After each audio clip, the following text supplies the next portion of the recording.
All right, now we're recording. And so I'm just going to do a disclaimer before we begin. So remember that this live discussion, this video, and the audio within it is brought to you by me, John Bumpus, and the Mineral Balancing Friends Facebook group. Please remember that none of the products, claims, or programs from this call have been evaluated by any government health body.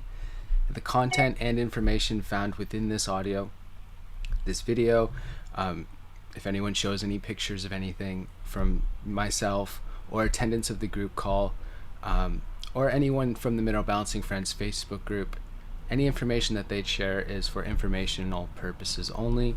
The content is in no way intended as medical advice, as a substitute for medical counseling, or as treatment cure for any disease or health condition, and nor should it be construed as such because that would be illegal. Remember to always work with a qualified health professional before making any changes to your diet, supplement use, prescription drug use, lifestyle, or exercise activities. Please understand that you assume all risks from the use, non-use, or misuse of this information. Thank you. Okay, so I'm going to introduce myself very shortly, and then we'll go into the call. So if you don't know who I am a human. I have minerals in my body. No, I'm just playing. So I'm John Bumpus. I'm a registered natural medicine practitioner. I specialize in mineral balancing and hair tissue mineral analysis. I'm currently based in Byron Bay in Australia, and I work with people all over the world. I am the founder of mineralbalancing.org, and the goal of mineralbalancing.org is to be a scientific resource hub for all things that relate to HTMA and mineral balancing science. And I've run the Mineral Balancing Friends Facebook group, which this live call is, of course, a call with other members of this group and is a means to connect with each other. So, hello, everybody. Hello. Hello. Hello. So I interrupted you a little bit, Susan. So if you want to continue. Okay, so we've been doing this, Gary, a little longer than me. I guess he's been a little over a month, but we've had this weather change and we just can't get warm. And I did read that getting cold might be a sign of copper dumping, for example, especially hands and feet. Does that sound, I mean, does it make people say stuff like, we're just having a hard time getting warm? Copper has an important role with thyroid function. So if you are detoxing copper, it can slow down the thyroid function because that's typically what it does. And when you have a lower thyroid function, your temperature can drop, right? Your basal temperature. So feeling cold is one thing. I guess it's hard if you have two people and you both are cold, then you can't really feel each other's hands to see if the other's cold. So, sometimes you sort of can, and sometimes, and sometimes it does seem like it's hands. I can feel my own hands being cold because we'll have a heating pad. I'll put them on the heating pad and get them warmed up. So, okay. Yeah, that's part of it. Yeah, and the other thing you can do is you can always test your body temperature with the old thermometer under the arm and see what temperature that comes up as, and then track it, right? You might find you have dips in your body temperature. If you're running a low body temperature, generally it's a lower thyroid function. It can be a sign of detoxification of biounavailable copper. So, okay, well, which is something I think we're both supposed to be doing along the way right now, or maybe part of it, so that would make sense. Yep. So I've been doing a lot of sauna therapy lately.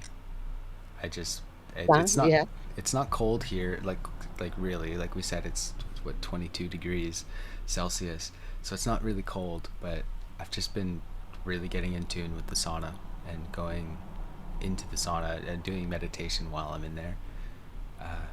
Just really enjoy it right now, so that's what I've been up to. I love my sauna too. Yeah. Do you have the stand-up sauna, or what do you have, Sue? I've got a clear light one actually, which is an American one, as a matter of fact, and it's it's a two-person one. So Cool. Yeah, and I've got it's far infrared, of course, but I've done an upgrade to add near infrared to it as well. So, Cool. But I don't think it's full spectrum. I don't think it's like far, mid, and near. I think it's just a far infrared with a upgrade of the near infrared heater on, like built into it. Yeah, they do have the full spectrum They do. one. And I know this because I know Sebastian, who's the CEO of Clearlight Australia. Yeah. So Yeah. I talked to him about his saunas. I went to the headquarters and checked out all of them, and Right. I even went to like a conference with him, and I helped him set up the sauna for like a display. So Right. Right. I've dabbled with his saunas, and I really do like them. Yeah. Traditionally in mineral balancing, we used an infrared lamp, and then we had one, two, even three of them.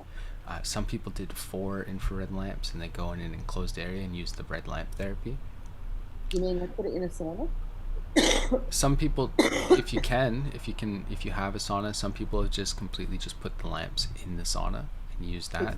Yeah, you were saying to me though that the near infrared lamps are not the same as the near infrared on the sauna. Is that right? Well, the one has color therapy. That's the difference. We're looking at the color therapy, Okay, uh, okay. and the color that comes from the heat lamp is different than the heat that comes from the heating um, pad. So that would be the difference. The only difference is the front heaters. If you got that model with that shoots out a little bit of red light with it, then there is some color therapy there, but I don't think it's as strong as the actual lamp. But then I've also got a biomodulation panel, so a red light and near infrared uh, panel, a Red Rush 360. So would the two of those be sort of the same as a red light lamp, or is it different again? The photobiomodulation can be. It's just it's done with LEDs, and Yeah, it's like yeah, pure red light. yeah. Whereas the infrared lamp has red, orange, yellow, and green. And in Right. color balancing, which is a cool area that it was forgot about, light Yeah, balancing, that's one side of the rainbow, right? And the other side of the rainbow is like turquoise, violet, um, indigo. I did it in the wrong order, but yeah, those are blue light, that kind of thing. It's all on the other side of the spectrum of the color, the rainbow. And so the infrared lamp is all dominant on the left side, I guess you can yeah, say. yeah, Whereas what we typically get exposed to, like when I'm in the studio here, I got all these lights on me. It's all blue light, yeah. right? That's right. So it is very different. We get exposed to a lot of blue light, so it's a good idea to try and balance that with, Right. that red, orange, yellow, Right. and that's why we like the sun. But at midday, it's got all the colors in it. But in the morning, in the evening, when sunrise, sunset, you get a lot more of those deeper red, So oranges, is yellows. that the idea of it, of that red lamp, is that it's balancing so that you're protecting your melatonin and serotonin and stuff like that? Is that the idea of it? At nighttime, you can use it for that. But the idea overall is that we have this color dominance. We get exposed to a lot more of the blues, and it's this idea of introducing the opposite to it to counteract it. So Okay. that's the idea. So even though I do the infrared sauna, right, like the Yeah. far infrared sauna, they Yeah. say it's full spectrum, but it lacks color therapy. So Yeah. to me, I still do the single lamp therapy to get the color in. If Because that I've makes got sense. color therapy in my sauna as well. So, like, I don't know, it's just The this. LED lights, right, up at the top. They're not LED. Yeah, maybe they are LED actually, and you just swing the panel to whatever color you want. Yeah, So, it's a good start. You can do red, red. and like that is still color therapy. It's helpful. It just doesn't have like that when the infrared lamp has red, orange, yellow, and green all in there. So it's like covers the whole side of the opposite. Right, right, Whereas like nowadays we get exposed to ultraviolet colors, right? right. UV, obviously from the sun, but and like ultrasound we get, when you go to the medical doctor and they want to look in parts of you. Yeah, Um, so that using that opposite color, and I don't know if you guys know, but light and sound are pretty much very similar with each other, right? So right. when you do ultrasound, it's basically again on that ultraviolet side with purples and violets and blues. And we want to get into that infrared state, which is like what the earth emits at nighttime, right? When you touch the earth, when you get into contact with the sun, um, when you hug someone, that's infra, it's heat, it's warming. And that's the idea, is trying to get into that state. And a lot of people, when they do begin our programs, are really disconnected, right? Oftentimes they're by themselves, even they don't really have someone else to connect with. So the infrared lamp is really helpful, just to kind of bring some warming sensation there, right? Yeah. So what is the benefit of it? But basically, what does it do for you? It does so much stuff. Right, right. Quickly saying is the red light itself, it can be regenerating to the skin, Yeah, so it can improve skin health. would be what my panel is doing as well. Yeah, and the photobiomodulation is well known for that. Yeah, If the light gets up into the nose, it can affect the sinus area, and that can improve sinus health, right? So there's a product called, I think, the V light, I think it's called, and it's yeah, literally intranasal infrared, and right. it puts a light into you, and you basically look like Rudolph when you use it. And that's very helpful for getting red light to the nervous system, Right. and it can also be helpful for brain health and the like. And the heat obviously can move blood around the body, and blood is where the nutrition is, and blood's also where the toxic metabolites are, right? So if you have an infection, bacteria pooping somewhere, then the blood has to take that away, and in order to regenerate, you have to bring blood to the area. So the lamp is very helpful for that, and that's why we do it on one area, and then we rotate, and then do it in another area, and we basically are like a spit roast, right? Yeah. You pull the blood around. If you want to get blood to the neck, you put it on the neck, and then you put it on the kidneys, and it pulls blood up and down. And that's what we take advantage of, that function of it. Right, right. Yeah.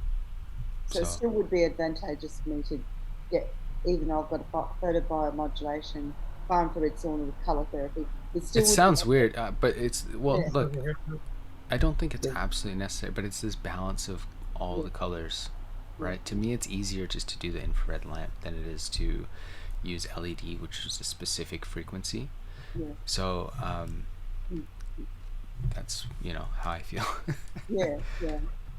Because I spent about $600 and changed out all my light globes. There's a company called Block Blue Light Australia. I don't know if you've heard of them, Yeah. but you can buy globes that have no blue or green in them. So at night time, you're not, um, you know, protecting the melatonin and stuff like that.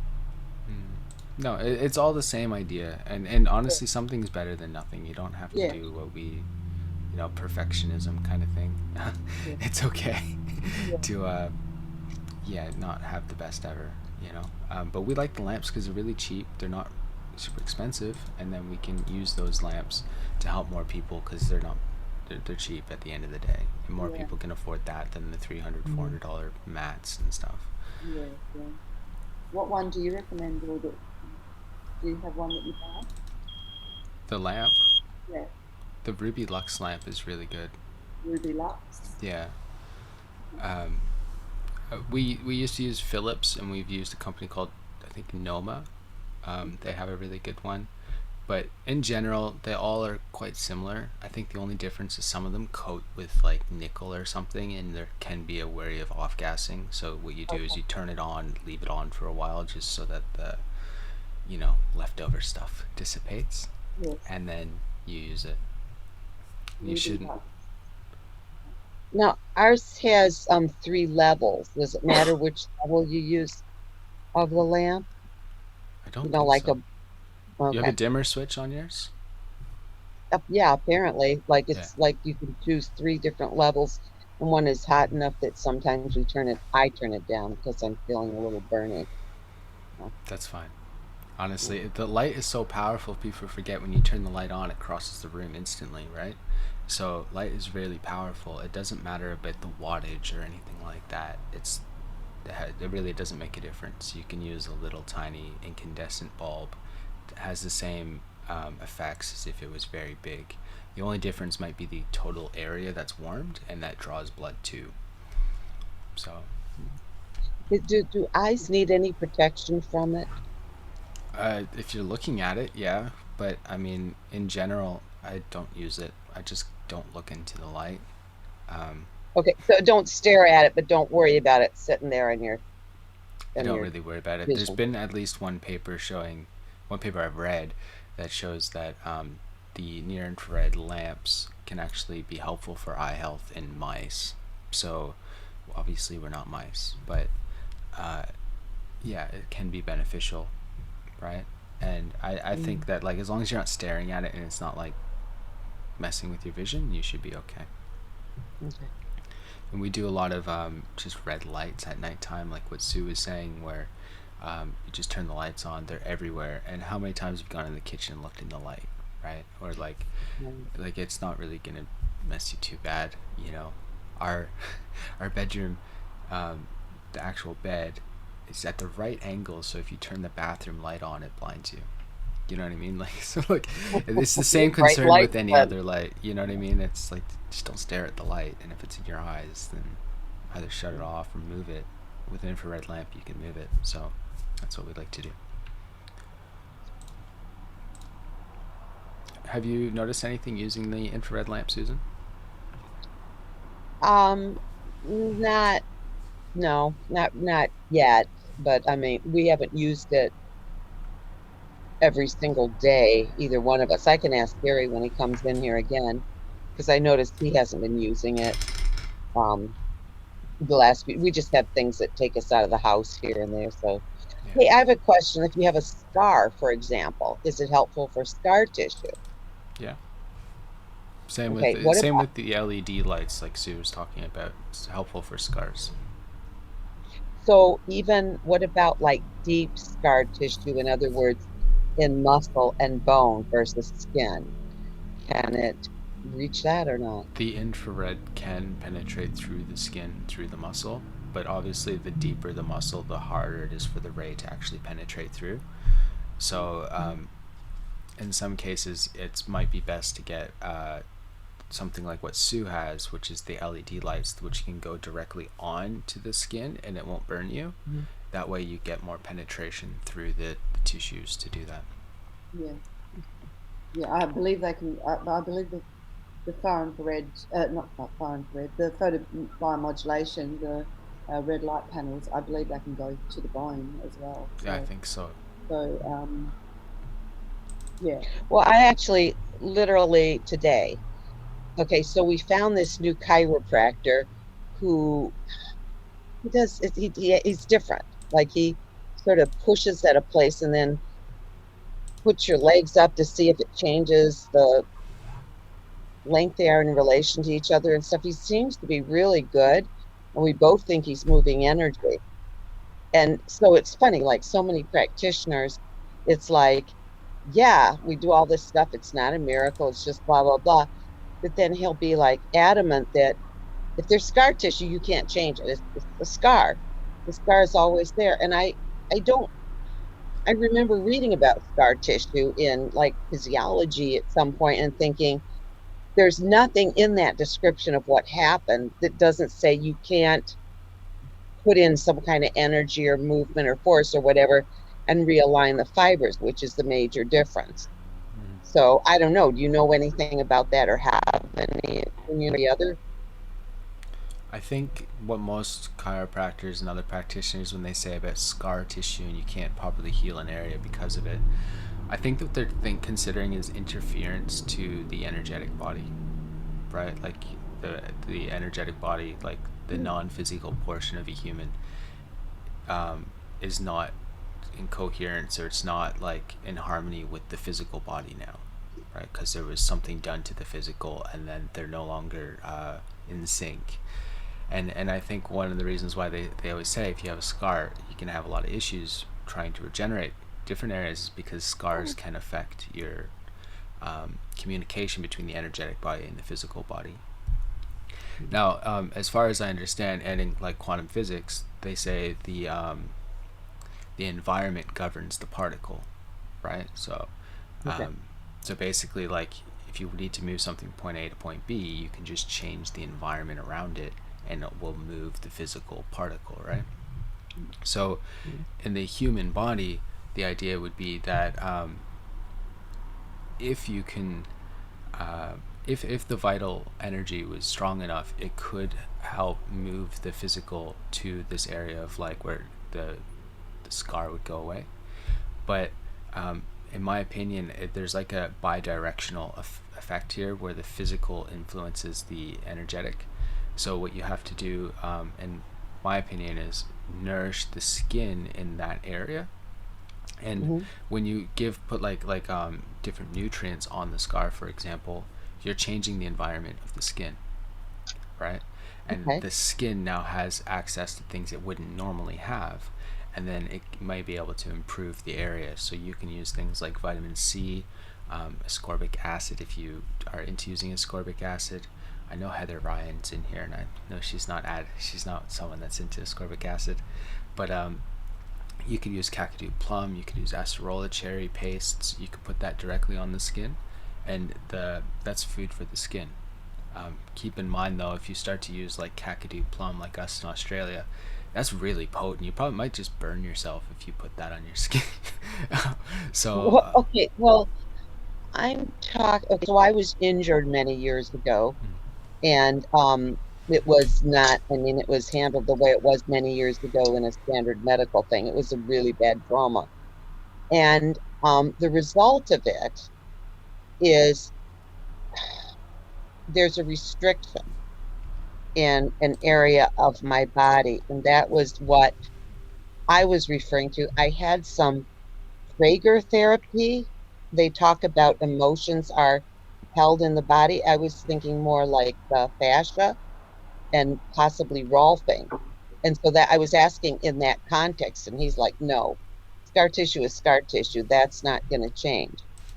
Um, so I get what I'm asking you is I think the body is a marvelous healing machine. yeah, And when you look at, practitioners who think outside of the conventional box, there's different kinds of information, which is why I asked him.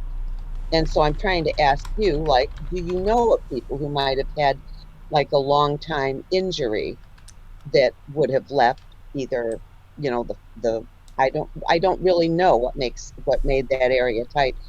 But I do know it was trauma related because when I would try to do the physical therapy I was supposed to do to stretch it, it wouldn't hurt, but it would make me cry. yeah. So yeah, so I'm thinking like acupuncture or Rolfing or the Traeger might do it or whatever. I think that all those can help. I think they say your issues are in your tissues, right? So your emotional stuff does end up in your Hmm. tissues. And that could be one reason why there's a stagnation. Like, Chinese medicine, they talk about the kidney and, determination or something. They talk about the pancreas being an area where you mark your territory. The lungs obviously have to do with grief and relationships with the inner and the outer, because that's what the lungs do. Um, our muscles, to me, are things that are usually stop us from moving forward in life, because they help us move. Ultimately, that's like what muscles do. So, Hmm. obviously, emotional stuff can affect stagnations in an area, and that would be this idea that the mind connects with that energetic body that we talked about, and the mind rules the energetic body. So, when you go through different emotional techniques to help heal, right, like trauma releasing or recall healing, German new medicine, whatever, um, somatic therapy, I think, is one. Um, those things help change the energetic body, which then can help the physical body recover, right? I don't like saying that you can't heal, because my experience is that that's not the case. The body always Yeah. wants to heal. Um, we sometimes we're in our own way, consciously or unconsciously. Sometimes we have made choices or life decisions that we determine is our identity, and that can be the major cause for a problem for us, right? Well, I live in a soup of people who are pretty conventional on the whole. I've always sought out other practitioners and stuff, but it's been a long road because I'm really not around that many people who can see it that way, and yet I do. I, I've always I've always seen it that way. Mm. Thank you. Oh, that's my ideas. Good I idea. But definitely think you can heal though, and just when someone says they can't, I question that, to be honest, because I was told I well, I couldn't like heal. So what you said that was unexpected was about, and I had just read that today on your site about there's the physical body, and then like there's supposed to be like five other energetic bodies that, and the energetic would be sort of the next level, so to speak, of the physical, right?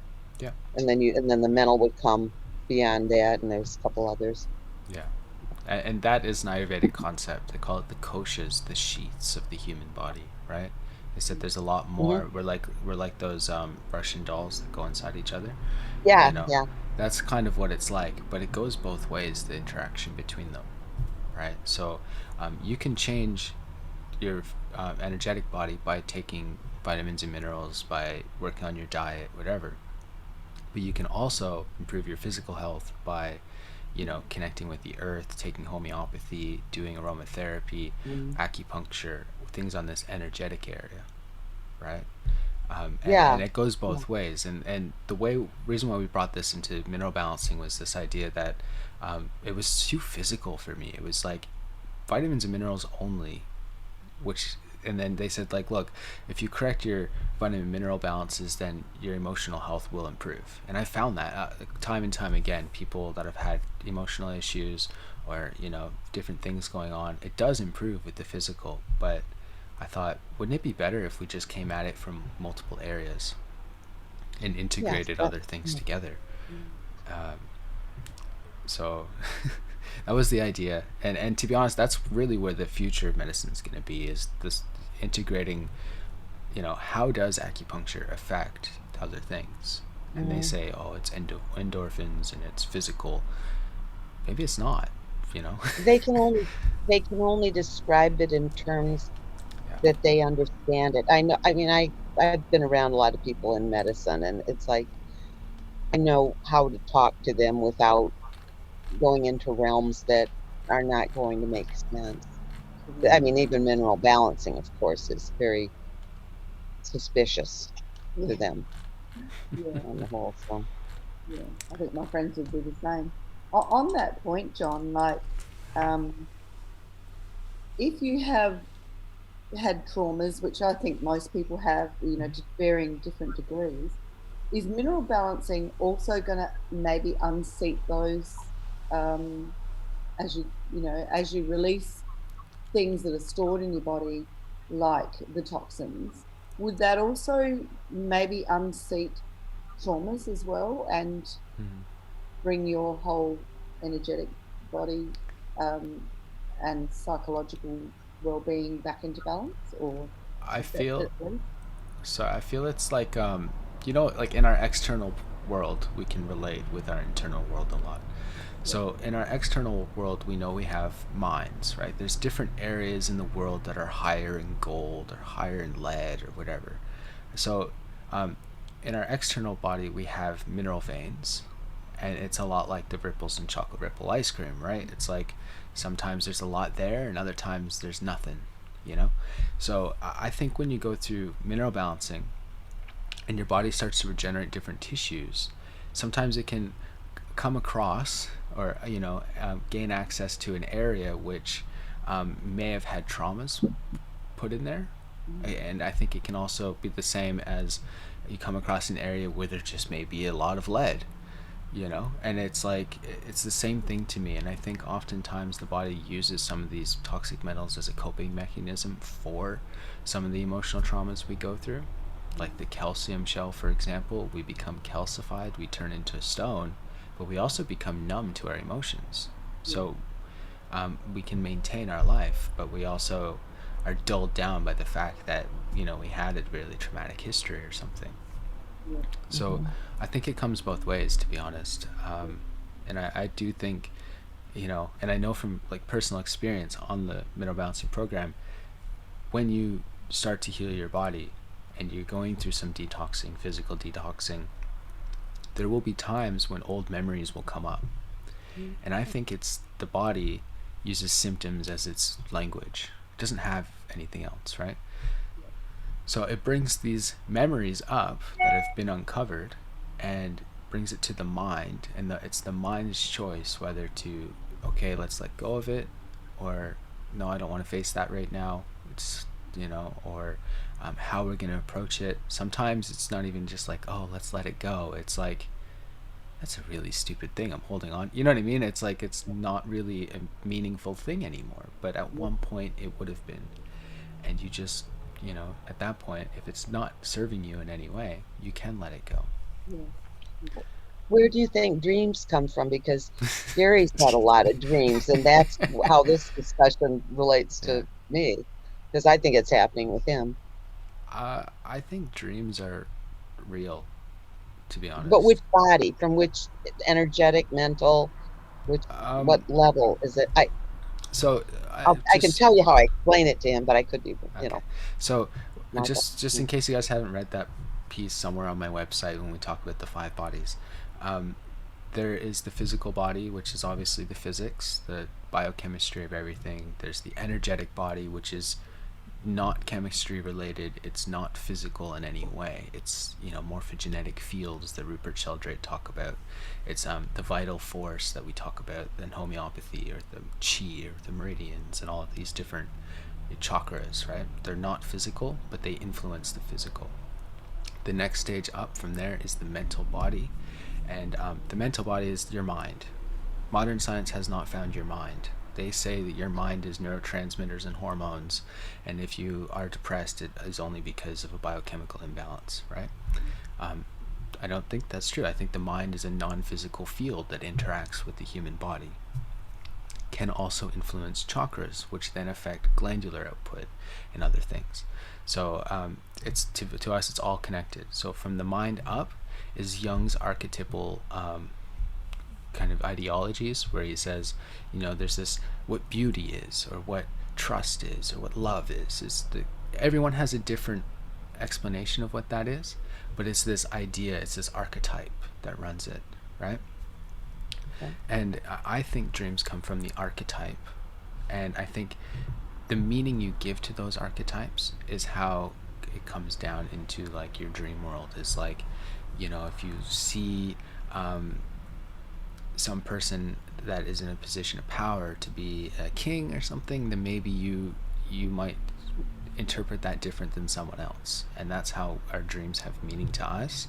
And when you explain it to someone, they go, okay, you know what I mean? Like they don't get it. They're like, so, and you're like, oh, but it was all about this, and they don't have meaning to it. So I think the way it works is that there's the archetype, and then the mind gives meaning to that archetype, which then comes down to our energetic body, which affects us physically.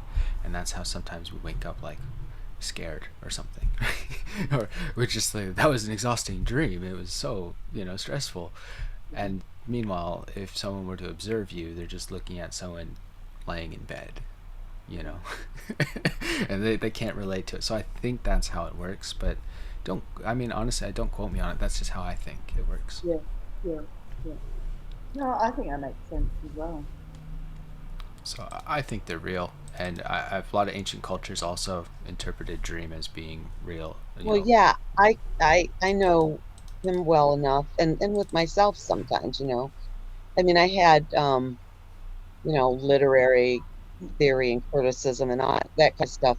Did a lot of reading in that, and there's a relation, and young, so there's a relationship there with kind of abstracting everything, but also what I told Gary is, like, I once had a dream that I was in a fire, and when I woke up, the heat was like really high in the house. So there's like a physical aspect of it, that maybe the minerals changing, or the physiology changing makes happen, and that reminds you of something that maybe it hadn't been happening before, because the whole system worked together to kind of keep it out of consciousness because it was traumatic or whatever. Hmm. So I look at it as a good thing, no matter how things come out. Like, it's just data, Yeah. and then make of it what you will. I think it goes both ways. Like, I talked from the archetypal down, and you're talking about it from Mhm. physical upwards. And honestly, Yeah. like vitamin B6 is something I've been playing with a little bit. If you have too much vitamin B6, it can be toxic. Everyone knows this.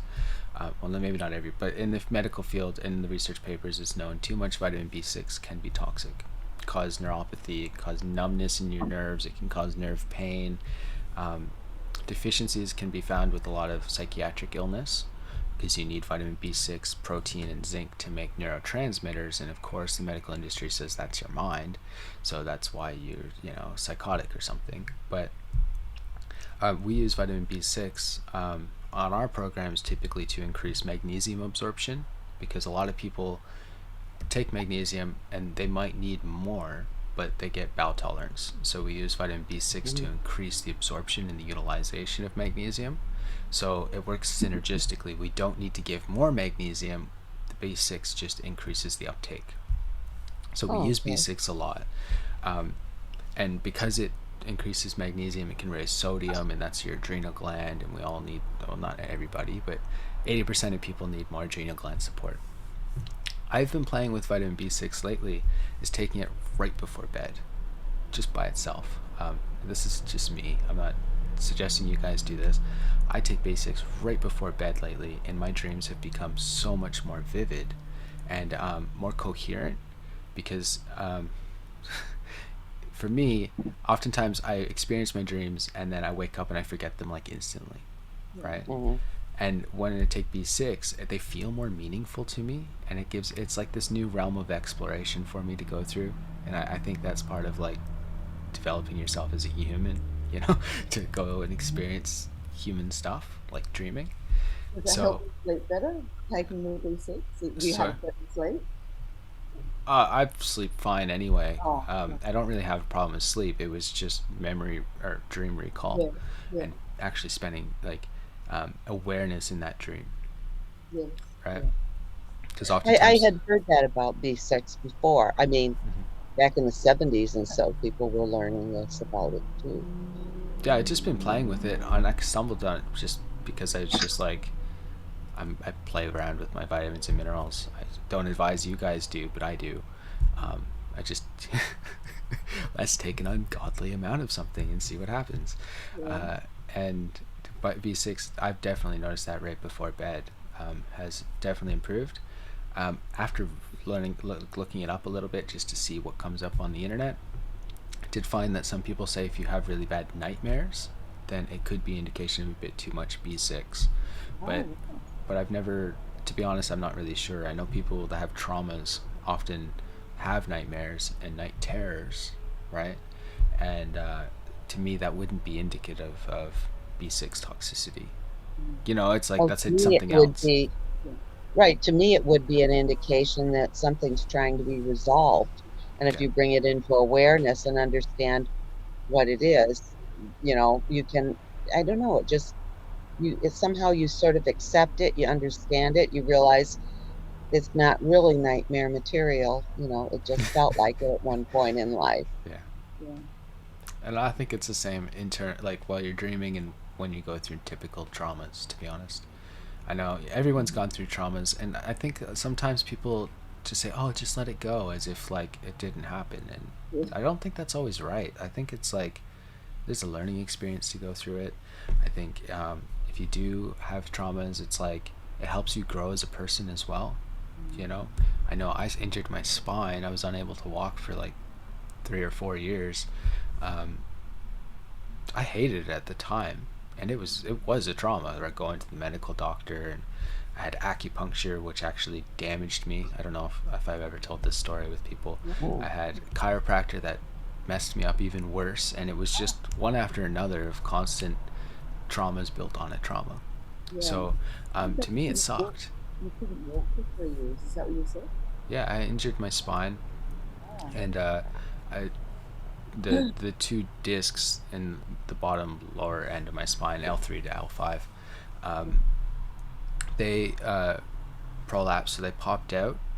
They were bulging, so they were like not quite herniated, but the connective tissue that holds the two discs, when they popped out, ripped. I ripped the connective tissue that Oh holds the my God, disc. that sounds painful. Yeah, so it sucked basically, and Obviously my muscles contracted in that area because they have to make up for the spine not being able to hold, and Yeah. so it was pushing on my nerve, my sciatic nerve that went down through my leg. Yeah. So my leg got really messed up, and I couldn't really move my leg properly at all, and I couldn't feel my toes, couldn't bend my ankle properly, and yeah, I mean, and what I'm getting to with this whole thing is that, like, some traumas, yeah, they happen, and that was like a physical trauma. It wasn't necessarily emotional abuse or something. But would I trade that for anything? Not really. To me, it made me a better person. It made me a better practitioner, right? It made me realize that my body does want to heal, even though for the 3 or 4 years I was so frustrated. Why isn't my body healing? Nothing wants to heal. Like, what's going on? So, I learned a lot from it. So I don't just let go of it and say, oh, it's just a trauma. It doesn't matter. I just need to let it go, right? Because I learned a lot. I made better Yeah. relationships with people, and there's a lot of things in there that came with it. So I think too often the new age thing there, everyone's just saying just let it go, when it's like sometimes it's just a meaningful memory for you. Even still, you learned a lot. It was a good journey for you, and you know I think that's just another way of looking at it. Well, that's how I look at it. It's the universe's lesson to you, essentially. Mm-hmm. Yeah. It's like there's something you have to learn, and this seems to be the way to get through. Is I had a very religious in-law at one time who's looked at it this way. It's like, God's trying to talk to you, and if you're not listening, sometimes he kind of has to bop you over the head or Yep. whatever. And I can say that mine was a car accident that had effects on my body, and also a loss, a bad loss. And but I resolved that by understanding how that had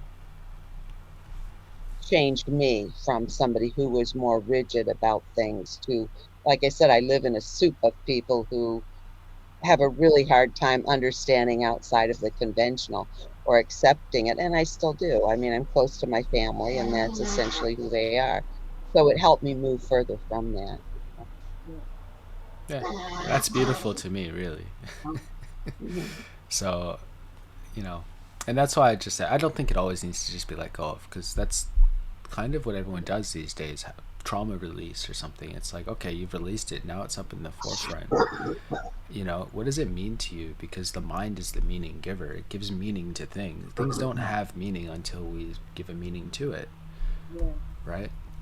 And that's the difference between surgery and a stab wound or something. It's the intention and what it means that they're trying to do with it, Mm. right? So Yeah, I it's kind of feel like those who think they just immediately release the trauma are like, one of the things I've noticed is they tend to get a little less down to earth. Like they're just a little out there. Like, so to me, it's like, no, they didn't just release it. It's just having a different effect because it's not a conscious thing that they're dealing with. On the whole, I mean, I think you can develop to the point, or maybe some people are born that way, where you just accept it and move on right away. But some of the things I've seen suggest that's not so. Um, I think it's human to have human responses to things.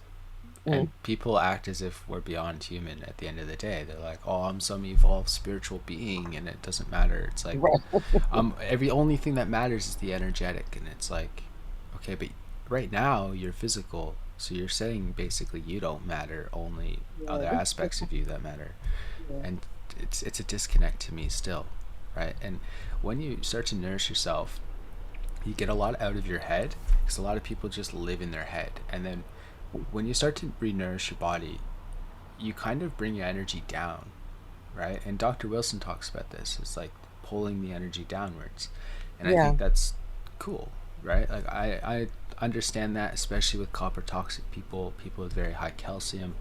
They're always overthinking things, and they live in their head. And it reminds me of I forget the book's name, but he says Mr. McDuffie lived quite a ways from his body, right? And it was this story about this guy who was just very detached from himself, It was like you lived over there, but you should live in your body, right? This is where the mind resides. So I think a lot of people do that. In the copper toxicity, calcium, high calciums, they're numb to their emotional reactions to things. They're numb to what's going on around them. They lack the awareness. And I think becoming in tune with those things can also improve your mineral levels, right? I think it Well, takes that's interesting. a Yeah. lot of work, but I think it can. So when you say it bring like coming into Want balance, to get in your energy down, that doesn't sound like a good thing. Like, don't you want your energy up? Like, and I don't mean physical energy. I Yeah. mean like vibrational frequency or something like that. I think there's a bias towards high frequency, high vibe, high positivity, Yeah. right? Because they lack neutrality at the end of the day. It's like a bias, and to me, a bias is like a wrinkle in the field. It's like there's something there that's not letting you just experience the whole spectrum of feelings, right? If you only experience happiness, joy, truth and justice or whatever, then you're missing out on a big part of being human to me. It's Right. normal to feel upset about something. Depression is usually a sign that you need to change something in your life. Yeah. It's not something that you just go, oh, I gotta vibe out of this, keep raising it. It's like maybe your body's not happy with your environment. Maybe your diet's not right. Maybe Yeah. something going on that it's your body trying to show you that you need to Yeah. change something. Yeah. So and to me it's just like saying red light's the only light a human needs, right? Blue light's toxic, people say. I don't think so. I think blue light can be very beneficial, right? Yeah. Blue light can block inflammation, which is some people need when they have inflammatory disorders, right? Yeah. Red light can cause inflammation, which you need to break down tissues to regenerate them. But it's too much of one thing is a problem in my eyes. I think Yeah. it's a bias, and I think any bias is like a sign of a disease, because disease means like you're out of ease. You're not in a state of ease, and if it's causes an issue in any one way, to me, at least, I think that is a major cause for issues. And the Taoists talk about this as well. At one point they used to talk about the rainbow body, and a lot of people go, oh, we need to have this rainbow body, right? So our aura has all the colors in it. But if you do further reading into Taoist scripture, which I do, because, I like, yogic philosophy, old Tibetan philosophy, and all this stuff, you'll find that they talk about the diamond body, the clear body, right? And they say that person is transparent. They're apparent to everyone, but they're also transparent, that they don't hold anything back. They share themselves with you entirely, but there's no distortion in what they share. So it's clear, right? And that's what I think. So and if you learn about colors, you'll learn that the color you see is actually what that item is holding on to, right? So if the red car, it's holding on to the red, all the other colors are dissipating.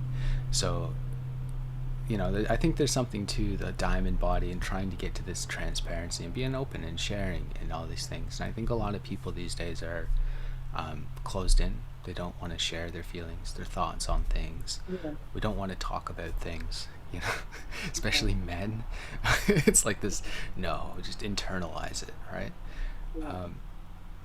But So, in that case, then wouldn't like if you're I get what you mean. It's really again about balancing and like you say, getting to that neutral state where nothing is good or bad. It sort of just is, and it's the oneness of everything, rather than the polarity.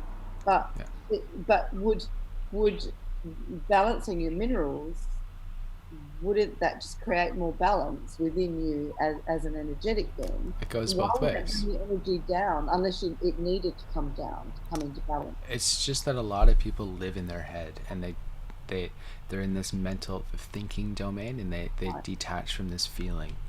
Yeah. And it's like that you kind of, that's what I mean, like some people Yeah. don't think very much at all. I'm sure every one of us have experienced someone that just doesn't think, and they just Yeah. go right off feeling right away, right? Gut feeling Yeah. all the time. And gut feelings are important, but sometimes reason is important as well.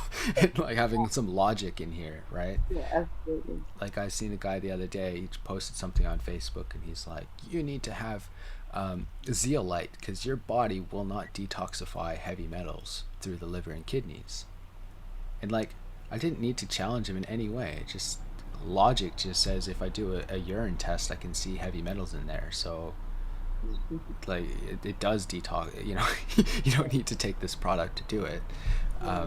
But it's just logic. Whereas some people just feel that's right and then just go forward with it. It's the balance that we need to find. A lot of people live in their head, and that's what I mean. They need to bring it down. Okay. Right. So right. So in a way, you could almost say that's like transcending the mind, which is sort of going up, not going down, not going below the mind, but going above the mind. You know, where you're in more of that oneness mentality. Yeah, I think Rather, you're more aware of it, whether yeah, or not it's up or to the side or in front of you or behind. I yeah, don't think that matters. I think it's no, just being aware that you don't need to, like when I said Mr. McDuffie lived far away from his body. yeah, It's this idea that like he needs to come back into where he like resides, you know. yeah, And that's what I mean. So I understand there's benefits to doing each thing. You know, body scanning is really good. Going through your whole body, yeah. feeling your I did that toes, this going to your morning actually. heels. Yeah. Yeah, yeah, Yeah, and I think like when you do yoga nidra, which is like the lazy man's yoga, I call it, because if you go into a yoga nidra studio, everyone's just lying down on the ground, and it yeah, looks like they're just like sleeping, and it's called yogic sleeping. But one of the ways they get into that state is they connect, I think, with like 81 different points in their body, and they go the tip of their toes, the bottom of their feet, the bottom of their heels, the front of their calf, and they go all the way up, and yeah, they get really into their body. yeah. And I'll never forget when I did a meditation one time with Amrit Desai, I think his name is, and he says he guides us through yoga nidra, and then we're at this state, and it's just I couldn't feel my body anymore. Mind you, I had a traumatic injury at this time, and he's just like, "This is stress free," and it like blew my mind. It was like, whoa, I've been like squeezing and holding my muscles in different areas, and then when I got guided to this point when I wasn't doing that anymore, it was like that's stress free. And I thought I was this happy go lucky hippie dude that was always stress free because I was high vibing, fruit vibe, you know, raw food, all this stuff. Uh, I was stressed, and it brought me down. And that's one reason why we use a lot of calcium in our programs, is because it helps calm you down, Okay, right? okay. And a lot of people do over respond to things. And I know a lot of people in the field don't like using calcium. A lot of people are afraid of calcium, It but gets beat up. It does get beat up by, you know, the health gurus, whatever, to say don't have calcium because of, I don't know, calcifying your veins. I don't know what they say, but calcify your pineal gland. That's a big one. yeah. Well, No, not your pineal gland, but that it'll, I don't know, harden your arteries or something. I don't know what, I can't remember why. Yeah, supposedly, yeah, somehow. Yeah, but I think that's the difference between bioavailable and bio unavailable, and not being balanced, and it coming from the wrong place, going to the wrong place. Because I know my calcium is a mess, and I've got it inside of cysts that are in my liver. It was literally seen on a CT scan, I think it was, which wasn't for my liver, but they caught the edge of it and mentioned it. Yeah. So hi yeah, Suzette. so I know. Hello. I'm so bummed I didn't get on here earlier. You're here now. Nice little group. Trying to have some fun, connecting with the community, talking about stuff.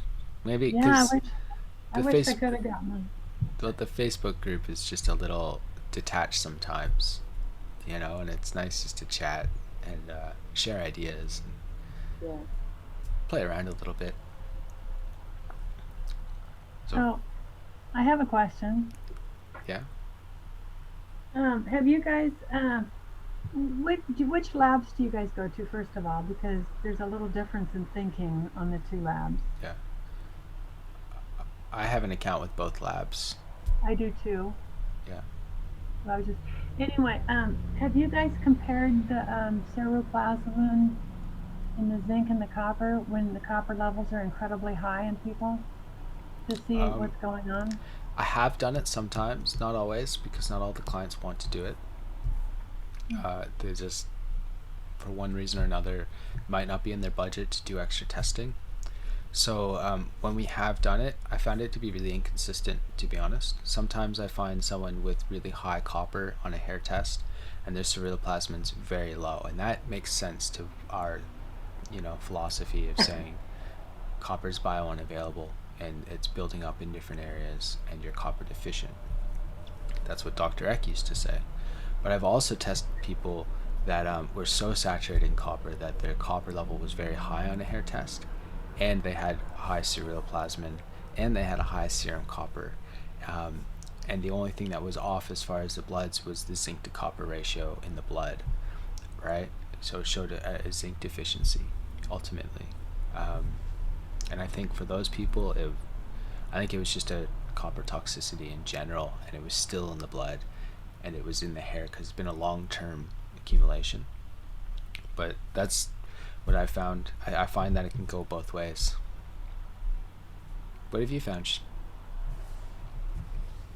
Well, were you asking Susan or someone else? Asking you? Oh, well, I'm just now having it done because all three of us have had in my home have had terribly, terribly high copper levels. And I'm also ordering tests from Great Plains Lab, Like the oat test, or the Oregon, yep, the O test. And we discovered through those labs and the mycotox test that we have mold in our bodies. Great revelation.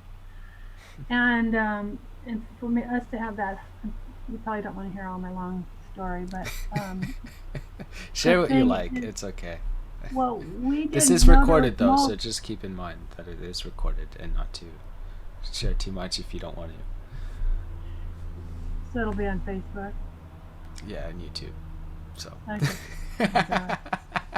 So anyway, through the urine, that mycotox test, our mold levels were incredibly high, and we found it in our house. We've gotten rid of everything, and in the hair analysis, the copper zinc has been coming down, but the neurotransmitters in the oat test are just off the chart. Mhm. So we're having the blood test and stuff done now. It's just kind of an interesting conundrum there. Organic acid tests, I will say, are so awesome. Like they're so good. They tell you so much information about your health, especially the ion panel. I don't know if you've done that one. No. It shows you a little bit about some mineral status in the urine as well. And that can be helpful because you can find people dumping a lot of copper from the urine as well. So it's something to consider, especially with high copper. It's not the standard oat test. It's obviously more elaborate, but I found that to be really helpful for a lot of different things. The challenge with it though is sometimes they recommend, like the suggested recommendation would be to say have more tryptophan or something like that. And I found by giving some people tryptophan, they actually don't do too well at it. So it was like, I don't. Maybe it's the education that GPL gives out to people, because as a practitioner in Australia, they give us webinars all the time, and we have to watch them to stay in our association. But what I found is that like our approach to mineral balancing is very different than what other people would do. And they're always saying like, oh, high neurotransmitters, and it's like, if you ask why you're having high neurotransmitters, to be honest, it's probably because you have very high copper, right? Copper is needed as a biogenic amine to make things like serotonin, dopamine, melatonin, all of those things, right? So if you have high copper, obviously your body can use it to make other things. So, I find the test very helpful, but I find that like sometimes the information that they give you is kind of what you would have known already if you did a hair test. But it can be good for confirming things. Blood tests are really good just to identify what's going on in the moment. Hair testing is this compilation of things that have happened over a period of time, so it's beneficial. Organic acid shows things that have happened in your body that you're now eliminating. You're looking at the byproducts, the metabolites. So if you go on like wiki paths, Suzette, and you type in neurotransmitter or organic acids, and you start to look at the ones that are high or low on your test there, you'll find that you can easily see they usually mark off the micronutrients that are involved in either because it might be like 1, 2, 3 different branches, and you might have too much here and it's not going down the other ones. Then you can quite easily just find a couple of nutrients that you might need a bit more on that you might not have been incorporating in your mineral balancing program, and using that to help. Because and look up neurotransmitters, and what was the other thing you mentioned? Organic acids. Oh. Or even just if you see that you're really low on something in the urine, have a look at that. Look that one up, right? And it'll show you. Generally, not all the time. Sometimes I wish there were some better ones, but it's a free thing that researchers put together. So, but it's very helpful for simplifying things, honestly. But I'm not familiar with that. Yeah, really helpful. Using organic acid test though is really helpful on a mineral balancing program. It just adds cost to the whole thing, and not always clients don't always want to do that. They're used to getting a hair test, consult, supplement recommendation, see you in 3 months, right? In the functional medicine area, when we really got to work in the clinic, we need to do more tests sometimes. So what people overlook is the fact that sometimes spending $3,000 in the long term, right, or $1,000 up front is a little bit better than like this learning process of it costs more in the long term. But ultimately we can't guide everyone. If you're a practitioner, you just kind of educate them and let them do the choice that they want to do, right? So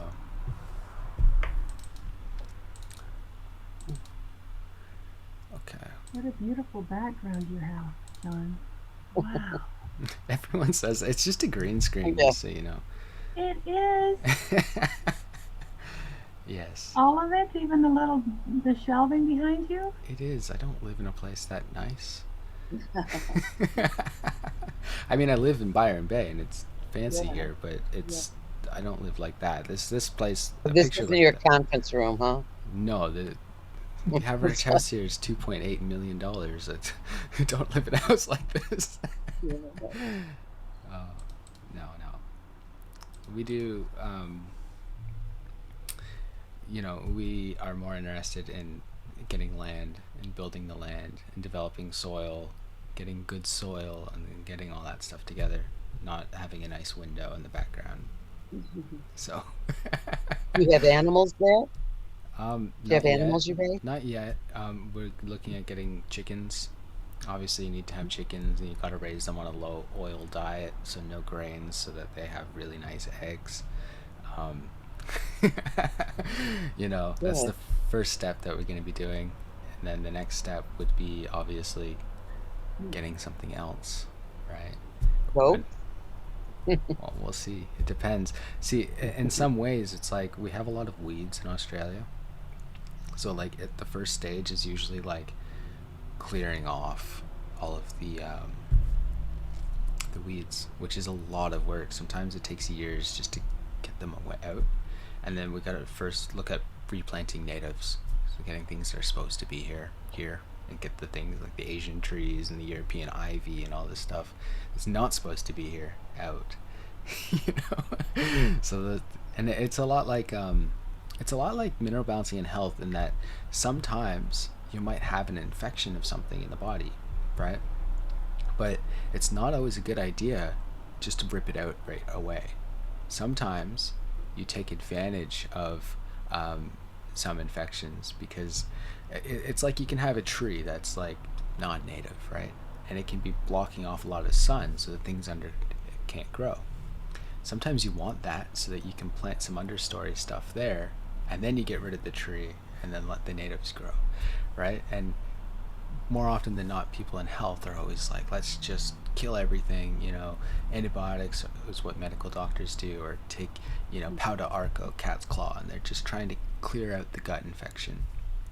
But they forget that sometimes you can take advantage of one being there and start to set the stage, and then you can use the antifungal, get rid of it, and you've really set the stages for health. Because a lot of times, you'll find people have C. diff or they have H. pylori or something, and it's because they have low hydrochloric acid, and it's not going to do any, like, if you just kill the bacteria, it's just going to come back, right? So you have to use it as a sign, and sometimes it may be causing the person a lot of harm, right? Like they can't eat foods, digestive issues, whatever. Sometimes you need to just work at the other areas before you address it. And people, I get clients sometimes, they like tell me off because I didn't do something the way they expected me to do it, and it's like sometimes it's not the best to do it that way. Like Lyme clients, they're always like, you need to be on, I've had clients 64 different antifungals, 64 different products, like supplement, 64 different ones just to kill bacteria and kill fungus, kill mold in the body. And it's like, maybe there's something more to like improving your health besides just killing, So it's like coming at it a different way, and they're like, oh, the pro doctors and all these guys, they're all known, do it like this. And it's like, yeah, but they're also not nourishing the body with what the body needs to function in a healthy way, and they should be starting there, really. And that's how, the therapeutic order, if you've ever come across this on PubMed, that's what they say to do. Diet, nutrition, environment, go outside, touch the earth, get rid of the things that are causing issues for you. If you live in a moldy room, correct the room first. You know what I mean? Like, correct the house, correct these things, and then you start to worry about killing it off in the body, because you're not going to be able to do it if you haven't changed the environment. And earlier in this call, we said the environment governs the particle, right? So the environment's really important, and that's where we need to be looking at.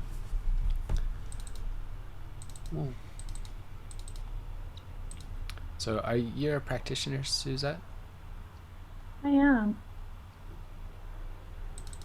And do you use ARL or trace elements primarily? I've been using ARL primarily. Cool. They're my favorite. I use ARL all the time. I think you get more information from them, From the supplements. Sorry, from what? I'm just curious. The supplements are just so different too. In their recommendations. I like them because they're more of a broad approach.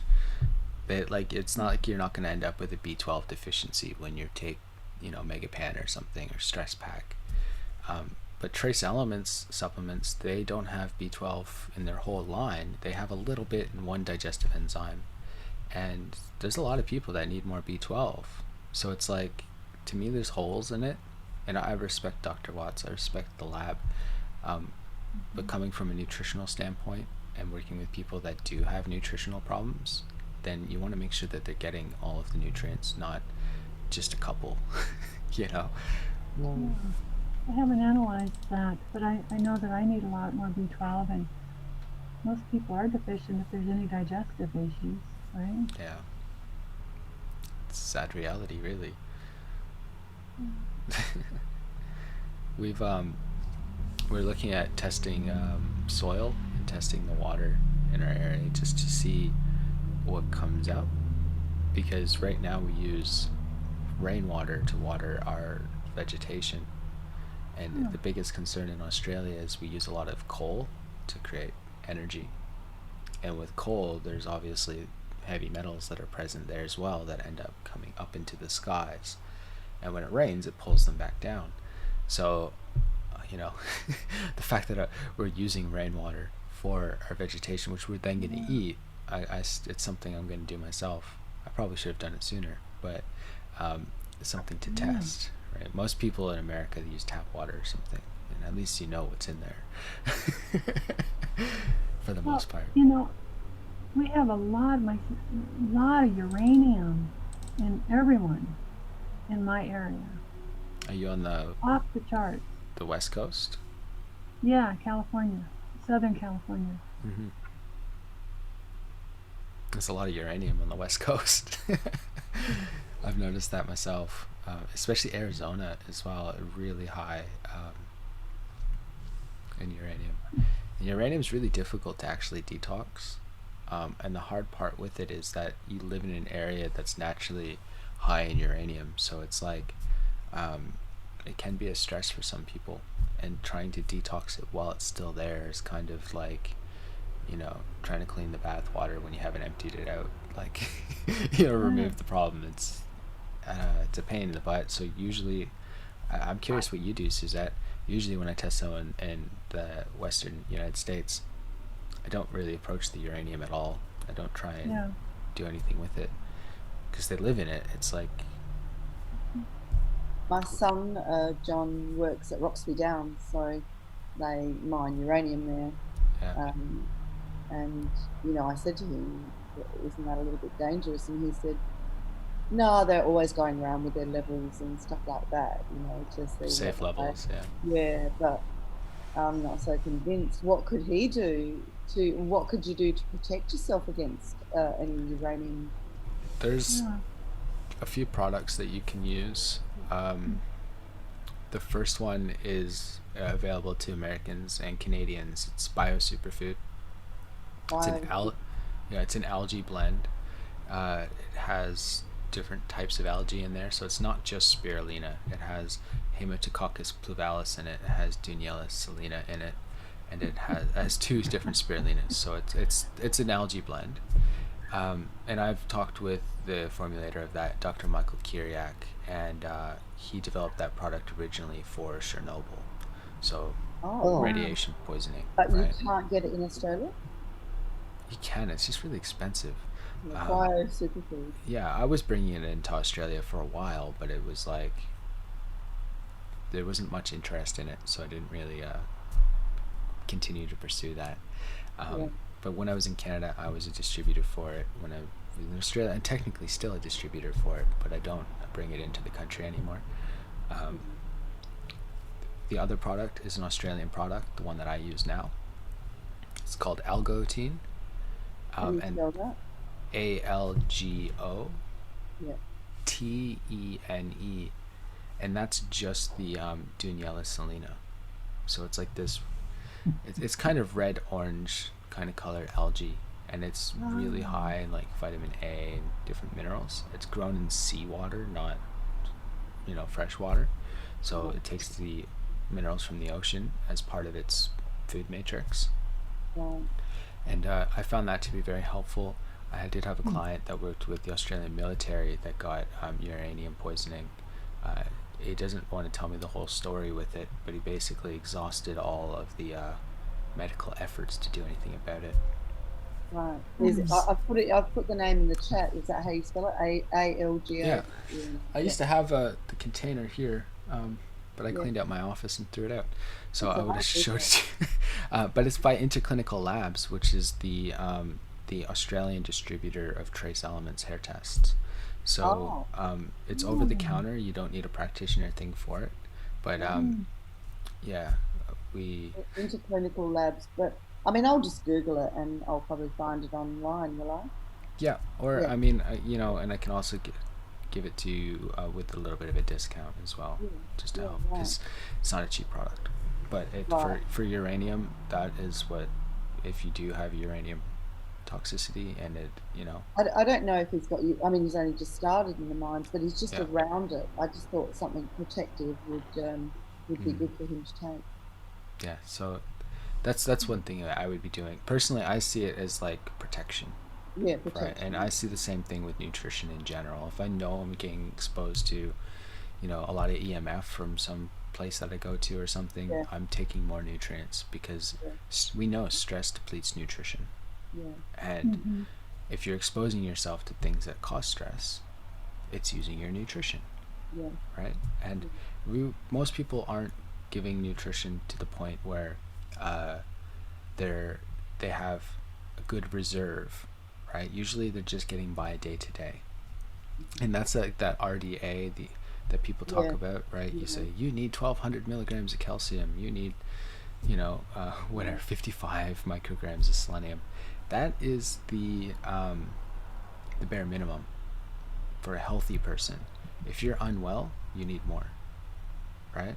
Yeah. So that's why when you see people and they go, oh, there's a lot of B vitamins in that, it's got 20 milligrams or something, and it's 1,000 times over the the RDA, then it's like, yeah, for someone that's unwell, you need that Yeah. much. And Yeah. if you have someone that's just on the cusp of being somewhat healthy and they have a traumatic event, you hear it time and time again, at least I do. This happened to me, then I got this chronic health problem. That's how my journey started. You know, I rode my bike 100 Ks. I, got in a car accident, whatever. And then you hear from that point forward, they started to struggle with their health. It's because their body at that time used all of its nutritional reserve to respond to that stress, right? So the way I see it is we really need to re-nourish them and get that nutritional reserve built back up, Yeah. so they're not running on like empty. Yeah. Because you have some people and they're starting to get healthy, and then something comes up again, right? COVID in Sydney, just they just went on lockdown or whatever, and I had like 3 clients call up. That was enough for them. It put them back down. Their health just drastically deteriorated again. It was just too much of a stress for them. And a healthy person shouldn't be in that way. They should be adaptive. They should be able to respond to that stress, but that stressor shouldn't really knock them off their feet. It shouldn't really cause them to be in bed for 2 weeks. To me, that's a sign of health, right? So we want to build up that nutritional reserve, and that's why I personally use a lot more nutrition than a lot more nutrients than what a lot of even colleagues use. They just don't seem to give enough, right? And the example I say is like, if you have a house on fire and we know that water is going to put the fire out, it's not going to do much if you run up and go, I got some water, and you throw a glass of water on it, right? It's like, yes, you're on the right track, but the quantity is not there. And that's what I see with a lot of people. They're just not getting enough, right? They go, Well, oh, we're so depleted with our. I'm sorry? sorry. We're so depleted with our food. I mean, the food, there's just nothing there, and you have Yeah. to supplement. That's how I feel. I love food. Food first, always. Try and get it from your food. Again, if you can get nutrient-dense food, but I have a refractometer that I did a study with, I don't know if you've heard of RBCI. Yeah. And, I had the refractometer to test the different vegetables from different sources. And you looking I at like the cannot bricks believe- as well? Sorry. Yes. I'm pleased to get something that's rated at least 4, because even the local garden that I go to, the stuff is less than 4. So when it's at least rated 4, it's so bad. The nutrients. And just for everyone else, what's that go to? Obviously from like 1 or 0 up to like what would be like an ideal in the RBTI community? Well, each food is different. Like a tomato shoot, I think 4 is 4 in level 4, and then I think it goes like to 12 of excellent. Every there's a different sugar level in every. Yeah, obviously, because like an apple is going to be more sweet than a radish, but Yeah. But you can have a more sweet radish, and that's an indication of the mineral density of the soil. Real mineral dense foods actually taste way better. Yeah. It smells like it's supposed to. There's an odor. Boy, if I smell any kind of food in any, like if I walk by a pepper and I smell like a pepper, like it, I don't know if you have Trader Joe's there. Wow, I'd buy it because wow, for the vegetable section have an odor. John, what do you use for super nutrition? You have something that you give for, like, do you have a product? Everybody. Or do you supplement food when people are nutrient low? I do nutritional supplement. So the hard thing with all programs, honestly, is that cost is always the biggest thing, right? Mhm. And for a lot of people, it takes this idea that um, the supplements that we use should be considered as part of your diet, you know, like the food that you do for your shopping. In my eye, because it's not in the food. So if it's not really Exactly. in the food, then you're only making up for what's not in the food, right? Mhm. And that's why we automatically put people on a multivitamin. If someone just comes to me, never gets a hair test, the first thing I do, get on a multivitamin, right? It's something. At least we know that it's there. um, but as far as like super nutrition that's going like over and above, um, we do. I mean, personally, I do a lot of liver. Liver is awesome, right? Yeah. You know, animal products are always going to be high in nutrition because the animal Especially if needed to you have it, right? can have the liver raw from a grass-fed animal, from a cow or something. Yeah, raw. Chop it up, throw it in the freezer, take it out as a little block, swallow it like a pill. I know. I know. I try to do that. I make. Here. I sometimes make pate out of chicken livers. I get some, chicken livers from pastured chickens from this Yeah. farmer's market, and I'll make pate because, yeah, I mean, actually, I don't mind chicken livers fried up in a bit of butter and herbs or whatever, but yeah, it's not. I don't know about beef liver. I don't think I would be able to stomach it. Beef liver is really good in minced meat and to make Okay. hamburgers with it. Oh, Like, right. because Yeah, to then me, it was hamburgers fried. are, yeah, Yeah. hamburgers kind of boring. It's like minced meat. There's not much in it, yeah, unless you put some spice in there, and that's Yeah. I don't know. To me, like I like a more stronger burger, so I add some liver to it. Every time we do minced meat, I chop up liver, Right. throw it in Yeah. there, mix it all together, throw it in the pan, cook it with onions, and um, then I use And that. you use beef liver? Do you use chicken liver as well, or? Chicken liver? Not Yeah. really. I don't. No. But I don't. I eat liver. I don't want to have too much liver sources, right? Yeah. Diversify So it. I wouldn't know where, because it would be very important that that animal is a pasture raised or Right. organically uh, animal, Yeah. wouldn't it? And I don't know where I would get. I know where to get pastured chicken livers, but I don't know where to get, say, organic You grass-fed beef liver, for instance. you do your best. Honestly, most cows in Australia are on a pasture Right. already, Mm. right? Like in America, it's different altogether because Yeah. we have grass all year round. The only Yeah. problem we don't have grass is when the grass is dried because of a drought, basically. Yeah. So more often than What not, about though. what they're fed though? Like, Sorry. what about what they're fed? Like, Most cows, not all of them, but most cows, especially where I live, New South Wales, yeah, um, they're just they eat the grass. That's what they get. right, There's yeah, no other. They have a pool for water. yeah, That's basically what they get. There's no. nothing Well, else. we had a property up in Currumbin one time, and right across the road from us was a cow pasture, and the people were never there, like ever. They just let the cows roam. It was like the cows were maintaining the land, and then they just went got the cows after, and it was like making money on land, I guess. They didn't do anything. But honestly, if you can, get the best food that you can. Yeah, Always, if you can yeah, get organic, pasture raised. Not everyone can. Not everyone can get it in their environment. You yeah, can order meat online. People forget, and they yeah, deliver to you yeah, frozen. yeah, Obviously, fresh is best, but you can yeah, only eat so much, especially if you get half a cow or something. yeah, So that's right. you Yeah, gotta freeze it. Most people would have frozen it. You know, pioneers in Canada, when they had killed a buffalo or something, they would have killed it near the end of the year, so it froze. And if they didn't freeze it, it got salted and dehydrated. So um, it was processed in one way or another, right? yes, yeah, So just try your best. That's all you really can do, ever. But mm, I do like algae. I use algotine, like that product that I mentioned earlier. I use Biosuperfood. Um, I find those really helpful, and I also use fulvic acids, like the plant derived minerals kind of thing. right, So Trace Minerals Research has one. Um, you can use them. You can use Longevity. We use Longevity a yeah, lot. And there's another company from Australia that has one. I forget the name off the top. And TJ Clark, he's known to have it as well. You can Is it buy, fulvic acid you're talking about now? yeah, humic and fulvic acid. It's like a blend. It's not just fulvic acid. It's Right. humic acid, fulvic acid, and 90 other minerals in there. Right. I use those a lot because that's plant bound minerals. Yeah. That's not Like chelated minerals or anything. a longevity. Oh, I see longevity method. No. What's longevity?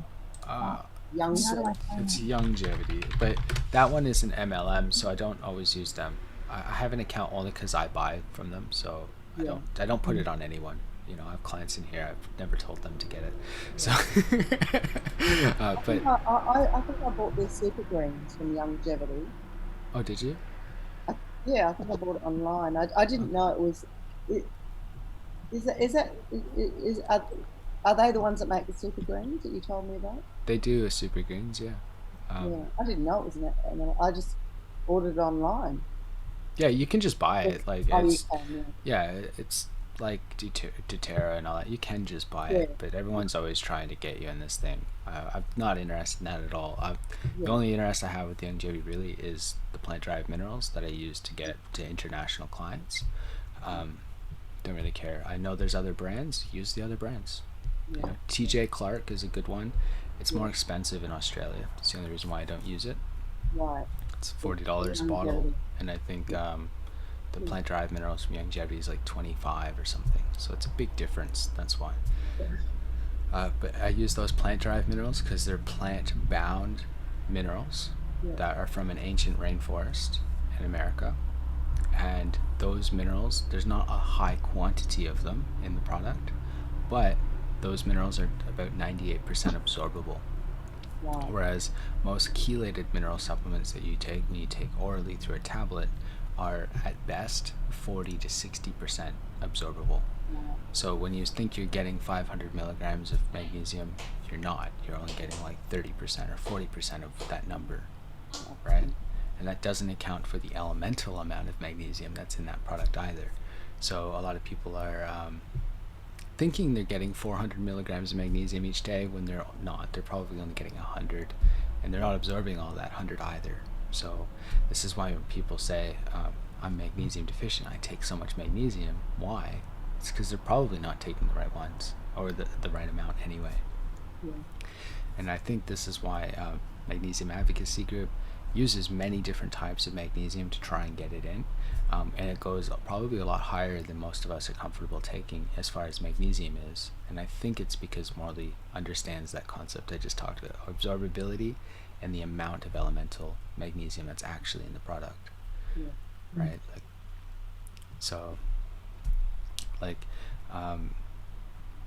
Yeah, as far as super nutrition, that's what I do. Algaes, those are probably my favorite. Animal products, I eat plants, don't get me wrong, Yeah. but I don't Yeah, bank sure. on them for my diet, for Yeah. vitamins or minerals. I have to go, guys. Thanks. That's okay. This is fantastic. Thanks, John, for organising that. No Thanks, worries. everyone. Lovely to meet everyone. And yeah, I will catch you later. Bye. Bye, Sue. Thank you. Bye. Okay. But yeah, is there any other questions that we should do? Do you have any other questions about anything mineral balancing related, hair testing related?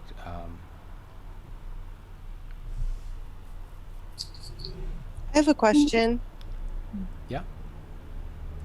So I've been kind of like researching a little bit about chrononutrition and biological rhythms.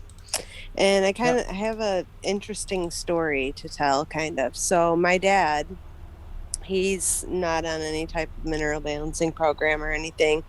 But he changed his diet, or he changed the times that he was eating because he's overweight and he's got all kinds of different health problems. But he just decided he wasn't going to eat past 6:00 p.m. and he didn't change what he was eating at all.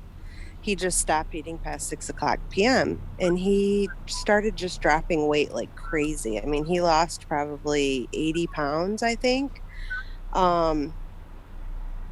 just by not eating after 6 o'clock. So now that has me interested in wanting to figure out, I know according to Chinese medicine and stuff like that, our bodies, everything works on a clock. So when you guys were talking about light therapy and stuff like that, I was thinking like, well, I wonder if the timing of the light can mess up our circadian rhythm, or um, like if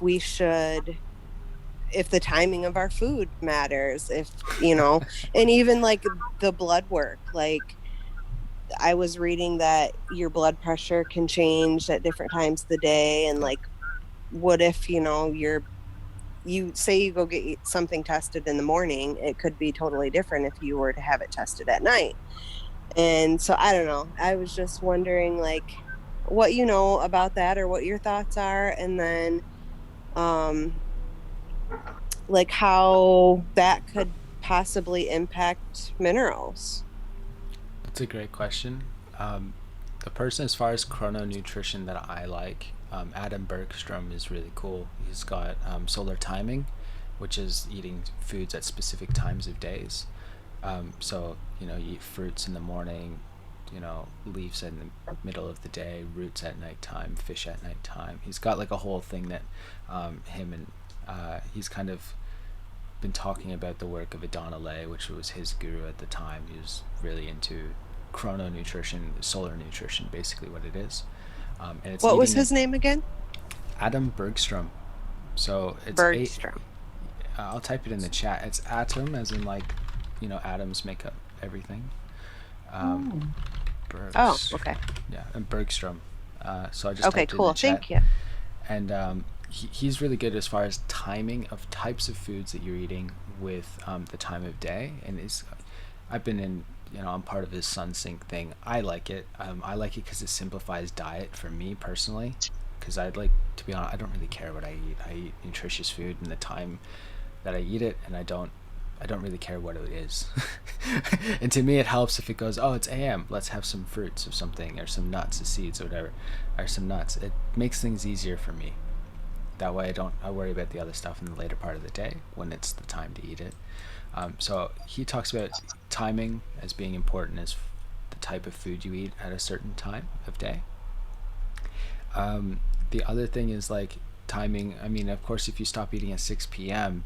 and you normally eat multiple times right before bed, then that can have a big effect just as caloric intake, because you might be not doing a lot in the evening and before bed, right? So he might not need the food anyway. He might have been eating a lot of food, then going to bed, and the body's like just storing it basically. So the timing with that, he's somewhat fasting. I don't know if that entirely has to do with that aspect of timing with foods, chrononutrition.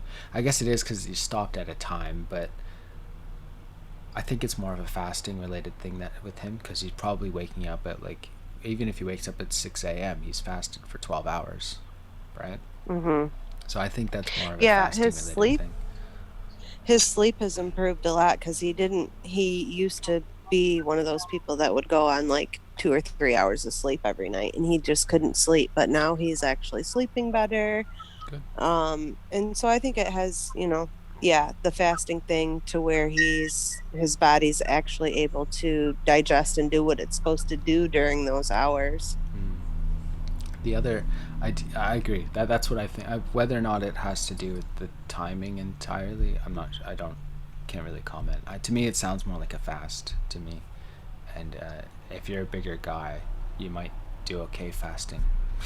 There's a lot of people that are underweight that can't fast at all. But as far as like foods affecting the like we know copper raises blood pressure, for example, right? Like it's just known, copper, because it's needed for biogenic amines, serotonin, melatonin, dopamine, all of those things, all of those raise blood pressure. So if you have high blood pressure and you just ate, say, liver this morning, and you get your blood test, it might come back, or sorry, when they test your blood pressure, it might come back as high blood pressure. But it could be just related to the copper component of the food they just ate. And that's the downside of blood tests, right? Where they could say, oh, your cortisol level's high or something, is because you might have ate a food that just raised it or lowered it and then gotten that test done, right? So that's just a challenge with blood testing in general. But time of day, I have come across same thing as you, Heather. They test like, I can't remember what they tested, but they found the time of day that they tested for it changed the actual result, and when it was clinically meaningful to not meaning anything, just the same people, same day, just a couple hours apart from the test that they actually drew blood. So that interests me, but I don't really know much about that. Hair testing, we look at not the snapshot of a single moment in a day, we're looking at the average of 3 to 4 months. So we don't have that problem with that.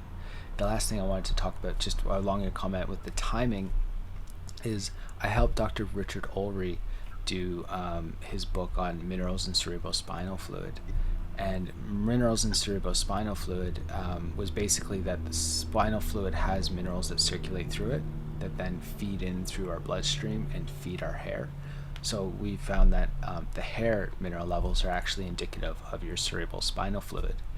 And so what we did is we analyzed all of the components of cerebrospinal fluid, used a database to really correlate everything that was potentially in the hair as far as minerals, and we found that there's at least 44 minerals in hair that come from cerebrospinal fluid, and at most right now we only test for about 35 if you go through trace elements, or 20 from ARL.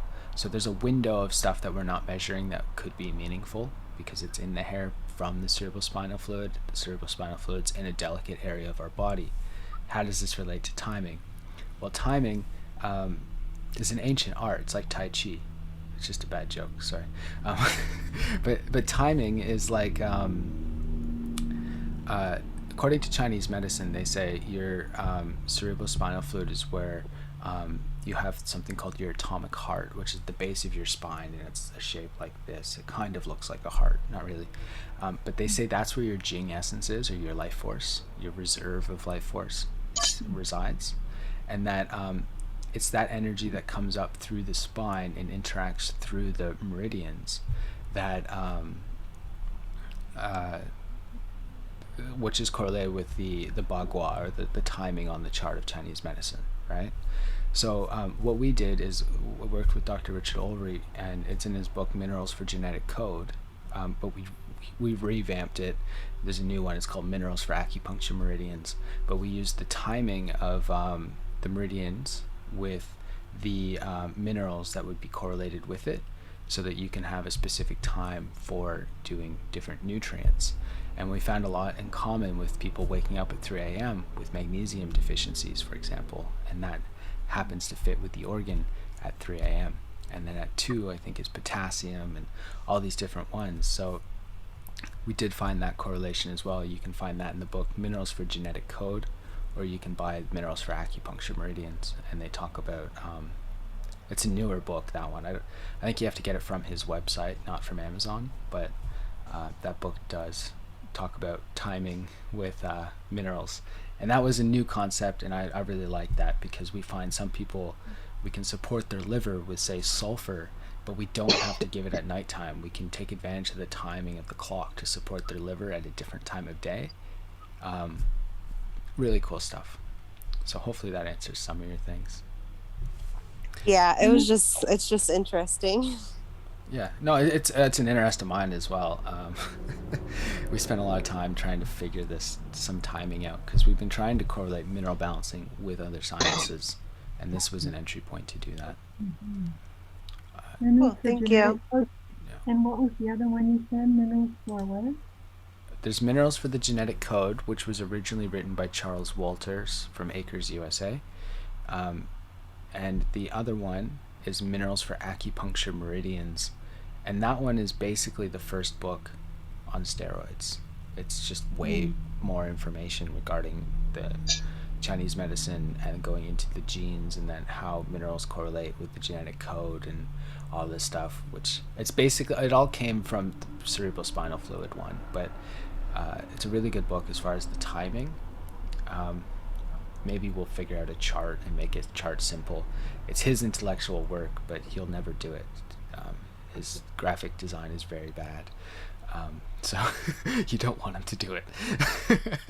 Maybe we'll figure something out, and then we'll make it available to people. Josh, you've had your hand Yeah, up. You want to? yeah. I kind of wanted to mention, so just following up on what Heather was saying about the chrononutrition, and I'm sure people are aware of like somewhat the sleep-wake cycle and how certain hormones and stuff like that would peak and fall in certain times of the day. Well, one could make the argument that for most people it's somewhat deranged, that little like sleep wake cycle to a degree, but at least for most people in that sense. And what I was just thinking was that, take for example, at say 9 o'clock, if I can recall well, that's where melatonin rises. So that's where, parathyroid, or most in generally the calcium and magnesium levels sort of rise, sort of gets you to shut down and go to bed, right? And then Heather was saying something about her father, like just losing a lot of weight, just making sure he eats his last meal after 6 p.m. And then I was just thinking, like, when you've given yourself that amount of time, you sort of free up your body, particularly if he sleeps. Hopefully, he sleeps like between 9 or 10, right? He frees up his time to sort of like, I don't know, his body might just be recuperating, or at least doing something in a in a direction that would like it to go. And what I'm just trying to say is that much of the stuff about chrononutrition is, at least in principle, it's not bad. Like I happened to like, I think it was a couple of years ago where I was reading quite a lot about it. But then how do you deal with people who are already, like, let's say on the hair analysis, right? They either have a really fast oxidation rate, can't slow down, maybe, high, uh, maybe they have hidden copper imbalance, or just too much toxic metals to deal with, and all of that stuff. Because for most people, the idea of the chrononutrition is somewhat deranged. So I was looking to get your thoughts on that.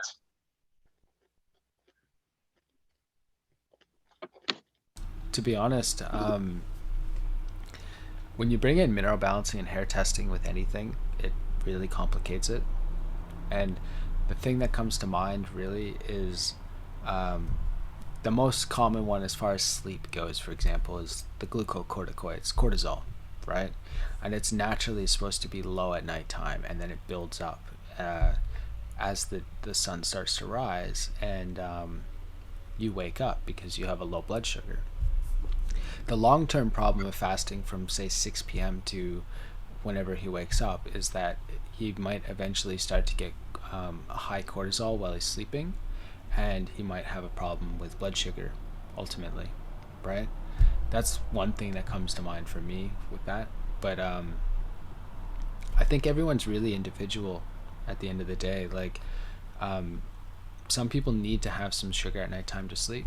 Other people can fast and have very low sugar in general in their diet and sleep very well. I think it comes to some biological individuality. Whether or not hair testing plays a role in that, um, I'm sure it does, but I don't know how much and to what degree. Uh, Copper, like you mentioned, a fast oxidizer with hidden copper. It's kind of rare to be a fast oxidizer with a hidden copper because they're generally copper deficient people, and you use copper to raise calcium on a fast oxidizer. So the fast oxidizer might actually need to eat a little bit later than 6 p.m. because, well, usually to make melatonin you need copper, right? And if the fast oxidizer is deficient in it, they might not sleep very well. So just something to think about as far as that goes. But I think it just gets complex as far as hormones go. Like when PTH goes up, generally, you can use calcium to lower PTH, and whether or not you need it to be elevated or not depends on the individual. Some people have low PTH, they need to raise it. Other people have high, they need to lower it, right? A lot of people with chronic health problems have hypocortisolism. They have chronic low cortisol levels. So they don't really have that peak up of cortisol. And when someone has gone prolonged time with not eating, that might actually get the cortisol to wake up a little bit. For other people, it could just be a really bad idea. They might feel really unwell doing that. So, I think it depends on the person. But, in general, if someone's overweight, usually they can afford to fast a little bit, to be honest. And I wouldn't worry about it too much. But in the long-term picture of things, keep in mind that it may affect their sleep eventually. Alrighty. I think irrespective, right? Irrespective of oxidation type, I find, at least in my little small years of 23, that giving yourself time to people, there's always that common saying that eat at least 3 hours before bed. Like I think I just find it easier on, or at least for me, um, to make sure that you actually eat enough, because I think sometimes with a lot of people just don't eat enough when it comes to their meals. Like people need to eat enough, because people might then go hungry. And I'm just saying that when it comes to like sleep stuff and the chrononutrition, right? Um, it's I'm just saying that like people just need to like kind of eat enough if they could handle maybe eating before 6 p.m. and all of that stuff. I even find that I wish I could remember. I wish I could remember the thing very well, but like I think was it at 5 or 6 o'clock where they say that, oh, one's reaction time is the fastest. Like there's some things on there that at one level has me very puzzled. Like I don't understand like how like there'll be peaks of the day where reaction time is fastest, or your I can understand like having a lower blood pressure or high cortisol and all of that stuff. That's understandable. But like things like reaction time, things like I forgot what it is. I can check on the internet right now. Just entertain the question. Like how can you like determine, or chrononutrition sort of determine like some of those things like the sleep wake cycle, and how maybe say your reaction time peaks at this time or roughly that time, or attention or longest concentration or highest level of concentration is at this time. Like it drives me, it's quite perplexing, let's put it that way. Well, obviously they're doing tests to figure it out, but I think, to be honest, is the biggest thing is you're gonna have. I think it's circumstantial. You're gonna have good reflex time when you're stressed because your body is trying to be to protect or to run. It has to react quicker, right? So you'll probably Yeah. find people with like, higher cortisol probably react a lot quicker. And people with high cortisol are like fast oxidizers. They're people with a lot of adrenal gland activity, right? Yeah. Slow oxidizers that have the high calcium magnesium, they're going to have the lower adrenal gland activity. They're probably just going to have a slower reaction time in general. Um, that's one thing I think. And that, they say your reaction time changes as you get older. So, of course, children are usually fast oxidizers, and I think it correlates there as well. I think it has to do a little bit more with the hormone levels, and the time of day does affect your bio clock, right? Your body's clock, internal clock. Um, and if you don't have light to signal what time of day it is to the body, then it gets confused. And I think a lot of people have problems with color imbalances for that reason. You missed the beginning of the call, Josh, but we were talking about, too much blue light and these things and how it can negatively affect the body. Well, we know that blue light in the morning signals the body to wake up essentially. But if you're always getting access to blue light, then there's an imbalance there. Your body's not going to be able to properly create the chemicals that it would normally create at the different time of day. So, I think light is the biggest component when it comes to chrononutrition, which is timing of nutrition, right? I think light is kind of the determinant factor. And light in general is, in some ways, a food. It's a nutrition, right? It's an energetic nutrition, but it's also like, if you would say, a quantum nutrition because it's based on light, right? Photons. So I think light is probably the determinant factor as far as all of it goes. Chrononutrition is a very new study. I'm sure they have so much more to really learn. But yeah, that's what I think at least. Okay. So you're basically just saying that although it's not fully concrete, but light in and of itself, the whole spectrums and frequencies, sort of partially explain some of the the chrononutrition and the circadian rhythm sort of stuff that goes with it. If I am not wrong, just No, light in and of itself. yeah, I think light is the biggest component, and people forget that minerals are color compounds, so they're made up of light themselves, right? So minerals do play an important role as far as circadian rhythms, as far as chronology, whatever, any kind of nutrition aspect, minerals are going to play an important role. And that's why they found people that take copper in the morning can actually improve their sleeping at nighttime, just because it affects their circadian rhythm.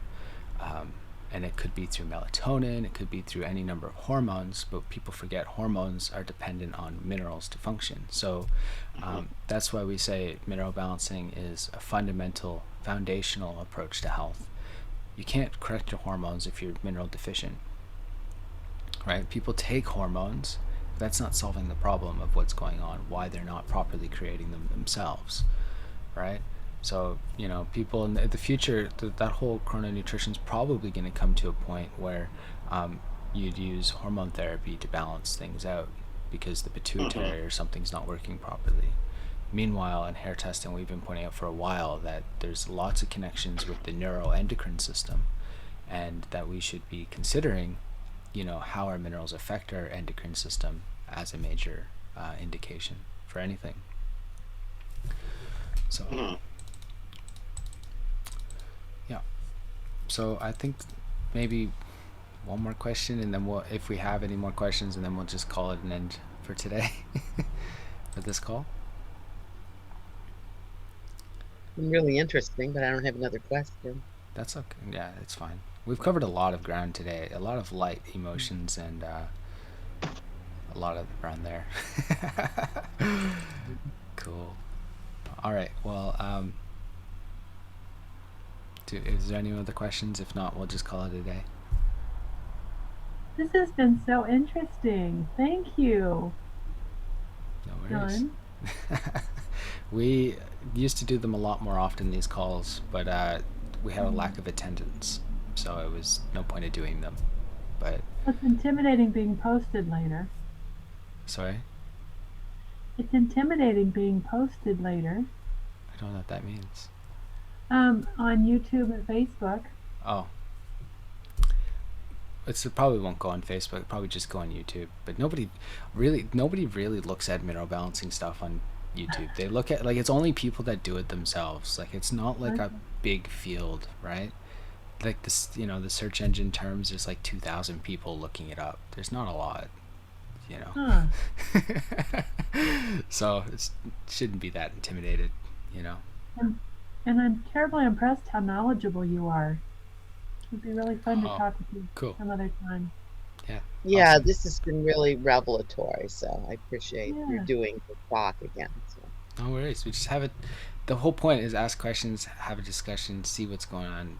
There's things I don't know, and I ask. I didn't know about RBTI meters. I know I've read a bit about it, but Well, it's a refractometer, and when you go to test your food, if you think you have nutrient dense food, and you mentioned somebody you talked about, from Acres USA. I get their emails for years, and in fact, I met one of the guys there. But yeah, I think it's them that even has the chart if you get a refractometer to see how nutrient dense your food is. it probably is. They are like the Charles Walters, who's passed away now, right? He used some of the mineral balancing ideas to keep himself on dialysis. He was the longest running person on dialysis, and he was using cesium to keep him alive, to retain potassium. And that's something that most mineral balancing practitioners don't supplement cesium. But Dr. Richard Ulrey, who did that book that we talked about earlier, Minerals for Acupuncture, Meridians, they were friends, and that's what they did. Very controversial supplement. It doesn't matter, but yes, my husband has that issue, and I've seen other people have that issue. Interesting. Yeah. So, I'm getting a phone call. So I better call it a day. It was nice speaking with every one of you. I really appreciate it. Good to see you. Thank you. Yeah, Thank you for doing coming. this. I want to do it. Here, Gary wants to say hi. He's been listening. I've been listening. Yes. Part of this. There You're he all is. wonderful. Hope you're well and in good spirits. Oh, bless you both. And thank you everyone for coming. I love being in, company with people that are, at least interested in nutrition, because there's not many out there as far as I'm concerned. I didn't realize that. I didn't realize there were so few. So there's been a lot of hair tests, but they do one-off hair tests or something, or a lot of studies being done with hair testing, but yeah, there's actually not a lot of people that are doing consistently following a program and all this stuff. So I know a couple Only of the people smart who people. have one. Well, yeah.